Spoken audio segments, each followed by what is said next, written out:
Welcome to the Low Country Revolutionaries, the podcast that dives deep into the heart of Charleston, South Carolina's vibrant entrepreneurial scene. I'm your host, Bill Bellott, founder of Veritas Exoscience, and each week we're spotlighting the boldest innovators from the Chucktown startup community. These are the visionaries pouring their heart and soul into the businesses that are transferring Charleston into a global hub of creativity and American ingenuity. Get ready for raw, real conversations with the trailblazers shaping our city's future. Let's dive in. Well, I'd like to welcome JoAnn Gibbs, the president and fractional data analyst of Analytics for Growth. Welcome, JoAnn. How are you doing today? I'm just dandy. How are you? And I'm reading a little bit about you, and you're a fractional data analyst who creates value to your business by data mining and refining your largest resources, data, to support data-driven decisions, optimize operations, and uncover new growth opportunities. What does that mean, JoAnn? That is a mouthful. So what it means is you're sitting, if you're in business, you're creating data. Every time you input something into a system, that's a data point. Really? And yes, like a name, an address, what you're selling, the price, everything. Even if you're this, in manufacturing. well, even this podcast. So I'm recording right now. Is that count as data too? Sure.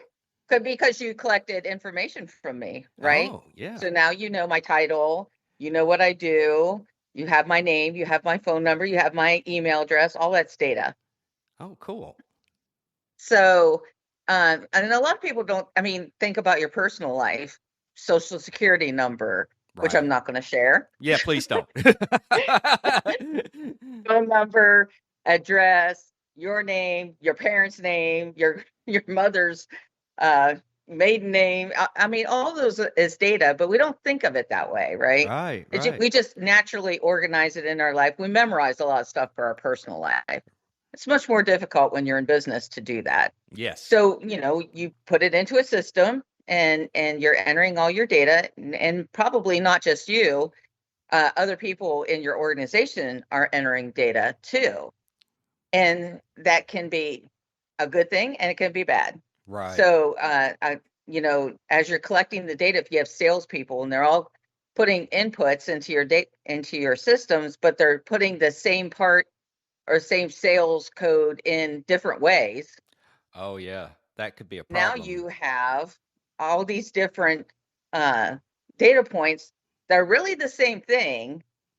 But if AI was to analyze it, or even a data analyst with a first pass, is going to group them in different buckets. Right. And it's not going to look like the same part. Right. And that's why, it's so important to have clean data and what we call data governance, which sounds really big and scary, but it's really simple. It's doing the same things the same way in every system. Wow. So you help, I'm going to make this seem a little bit, I'll say, basic from a naive way. So you basically help people organize, and it's focused on organizing their data and how they collect data, right? Well, that's the first step. Oh, okay. There's more. What else happens? Yes. So you have to have clean data, and that's true if you have a real live person or you have AI, because there's a reason that people in data say garbage in, garbage out. Right. And so if you have bad data and messy data, you're going to end up with messy results. And if you are making decisions based on that, that could be really bad for your business. Right. You're not really making informed decisions. You're almost guessing, right? You're going with your gut at some point, really. Does this feel right? Yeah, I'll go with that. So that's the first part, is getting your data right. And then from that point, we can utilize tools like Query, which is an AI data analytics tool. Okay. And it helps you, organize your data into the little buckets it needs to be in, and creates ways for you to dig into the data and do your analysis part. Then comes my real expertise. All right. So I'll use an example. Yes. You are in a business and you're deciding to be proactive with your safety program. Right. So you start gathering data and you find out that your number one driver is, well, first you're going to create these key performance indicators. That's your tracking, and you're Yep. going to look at trends and all that. So from that, you're going to find out your top driver was some people tripping. Yep. Slips, trips, and falls. It's almost always Slips, number trips, and one in falls. every business. And we want to avoid, having to report things to OSHA. So, Right. Absolutely. so we want to prevent slips, trips, and falls. So, and we find that's our number one driver. Well, now you can look deeper into the data. This is the data analysis part, Right. where you say, okay, where's it happening? Oh, it's okay. happening in aisleways. Why is it happening? Because people are dragging hoses across the aisleway because the work being performed is across aisle. Right. Who's it affecting? Well, it's not just the factory workers, it's the people coming from the office that aren't familiar with that. They have to look for these hoses. Right. And then, so now you've identified what the problem is. And now you actually have even gone far enough into the data to say, now I know what to fix. Oh yeah. Stop putting these hoses across the aisleway, and then you give it to the people, your subject matter experts, the people doing the job, and you Right. say, go do your root cause analysis, find out why this is happening, identify fixes, get them invested in the process, they implement it, and problem solved. That's amazing. Yeah. I mean, because everybody's like, okay, we know we got these slip, trips, and falls, and we're just going to do this campaign, make people more aware. But if you don't get to why it's happening and stop why it's happening in the first place, it's always going to be there, and it's just waiting for the next one to happen, right?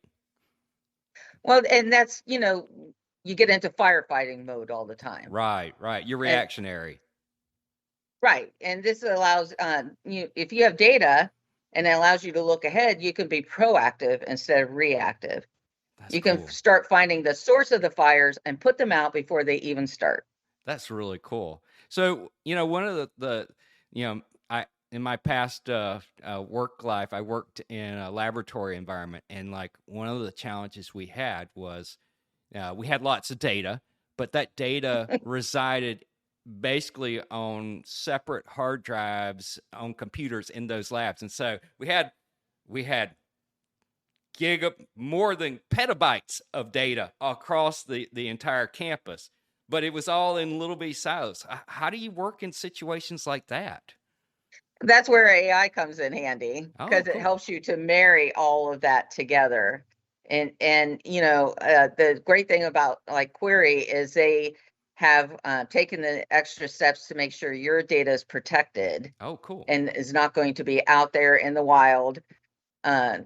And so, that was very attractive about working and partnering with them, was the data protection that they've put into place. That's And they're actually nice. certified for that. Really? Um, what that does, what the AI does is takes kind of the grunt work, and it kind of makes it easier. Right. So you don't have, so now instead of doing all that, now I can really dig into your data and find out, what are the things that are stopping your business? What are your pain points? How can we address them? Because the answer's there. We just need, it's like you got this mountain, now you're gonna of gold, and now Right. you got to data mine it to get those nuggets out. And Right. now you take a data analysis, you refine that gold, and now you've got the pure gold, and that's what's going to help you drive your growth and make informed business decisions and data you can be confident in. That's really cool. So what size businesses do you typically work with? Is it small businesses, large businesses, or does that even come into play? Is it more about how much data do you generate? Well, data is data, and I love, give me too much data, because I'd rather have too much than not enough. Wow. Yeah. But I'm targeting like small and medium businesses, and also other fractionals. So I really see the future of small and medium businesses that want to flourish is the marrying of AI tools with fractional expertise. Right. And that could be not just a data analyst, but it can be a virtual assistant. Because a virtual, you can employ an AI bot to help with your email, Right. but your assistant is the one that's going to now have the capacity to do all the other things that make your job easier. Right. Right. The relational type things, the soft skills that AI could Yeah. never Yeah, it just get can't to. do. Yes, exactly. That's really cool. I mean, because I'm a small business, and it's I use AI to kind of help give me a little bit of do some of that grunt work type things that take up so much time, but it's not very difficult type things. Like I was talking to you a little bit before we start. One of the things I use AI for is to help generate titles for episodes. It gives me a rough order of magnitude type first guess at what the title should be, and then refine it from there. So I like this Right. idea of sort of these fractional tools. I've never heard it called that before. That's a really neat way to kind of talk about it. Well, and the really upside for small and medium businesses to have a fractional resource is you're not employing someone full time. Right. Right. When you're employed, it's probably going to be really bad, but when you're employed in a corporate environment, and your data analytics, you're doing a lot more than data analytics. At least I was. Right. I was doing a lot of other things. So, to be totally focused on just one part of the business and not having to fill in my days with meetings and other things, Right. really, that's the value added, right? Yeah, And you so get that 100% focus on actually the work versus filling in your time card. right. Right. Well, and for small and medium businesses, that's the win. Yeah. Because they don't have to come up with, a W-2 for a person, that is doing the work and really just doing a bunch of other things that may or may not add value. That's awesome. So you work with small, medium businesses, and you help them figure out like which AI tools are best fit for them, or are you more focused on, depends on what kind of data they're working with. How do you kind of approach it? Well, it's more, I'm more focused on the data analytics, and I have partnered with Query for Right. that part of the AI, and they have a fantastic tool. Oh, cool. And the great thing about it is it doesn't take away, like, the company still owns their data. They could still play with their data. Right. But what I do is I free up their time to not have to spend 3 or 4 hours digging into the data. I can provide them, here's your issue. Here's what I found in the data. These are possible things to go investigate. Now Nice. make a decision. Nice. That's really cool. And that's the return on investment, right? Yeah. Yeah, that's super valuable. And right. So I data analytics is my bread and butter. That's what I've been told I'm passionate about it. That's a good thing. Because I know what it can do for businesses. Yeah. It sounds boring to everyone else, but man, if they just knew. Yeah. And but there's other people that can address process, if they need to change their processes and that type of thing. There's other experts in that I can refer them to. Oh, great. Through my networking. So Yeah. So you're kind of heading in this direction. So let me ask. So why Charleston? Why did you establish your business here? Is it family? Is it community? What brought you to Charleston? Well, originally it was we were in Indiana. We both worked at International Truck and Engine, which is called Navistar. Navistar, yeah. Who knows what it's called today, but Yeah. And my husband, the Pepsi trucks that you see driving around, he Yeah. designed the body on those. Oh, wow. Yeah. So, but they only do that like once every 20, 25 years. Right. So once that was done and they were unionized, and we could kind of see the writing on the wall that they weren't going to stay in Fort Wayne. Okay. And it's like, if we're moving, it's not to Illinois. Right. Not more snow. So we made, yeah. So we had a long time early in our marriage, we had looked at coming down south, and And so there was an opportunity. We came down. Our last employment was, we're part of 17,000 people that were let go. Wow. And so here we are. We built our dream home. I call it our funeral pyre home because we literally plan on dying here. It's actually in Ridgeville. But so anyways, I'd always had a vision of what retirement would look like, and this unemployment phase has been kind of a glimpse into that. Right. And it's exactly what I thought it would be. My husband is somewhere on the property. I have no idea where. Right. It's all and I'm wandering putzing around the house. But I text him like, "Where are you?" Yeah, that's funny. And so I always had in my mind that I was going to be doing something in retirement, and this just accelerated that. So being awesome. laid off just kind of accelerated that whole thing. Yeah, it might be a gift. You just never know. I know it's hard to go through that kind of stuff, and I used to be a federal employee, and I still remember we were furloughed for almost 40 or so days, and that was, for me and my wife, that was kind of a window into, okay, what is retirement going to look like when we're both in the house together all the time? Yeah.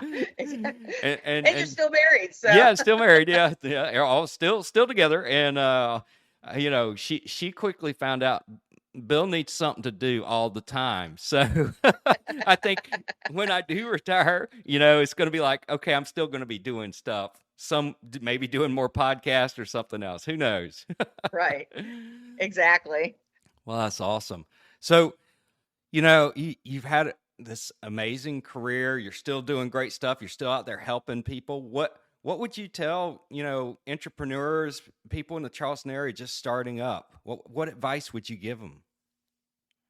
Well, networking. There's so many opportunities to network in the Charleston area. So either there's Alignables, which kind of online, but they have face-to-face meetups. A lot of the tech and entrepreneurial spaces have so it's really a great way to meet other people, Right. whether they're in your field or not, and get feedback on what you're doing. And so that would be that would be one thing. But the number one thing is get your data clean from the beginning. Put it the same way in your systems. Yeah. Because and you may not be thinking about it now, just starting out. But when you're getting ready to, when you have a lot of data, you're getting ready to want to grow, and you have to make some decisions. That's going to be the payoff. And it's such a simple thing to do at the beginning, to set those practices and standards at the very beginning, and just follow through with them as you onboard and everything else. The payoff will be so worth it in the end.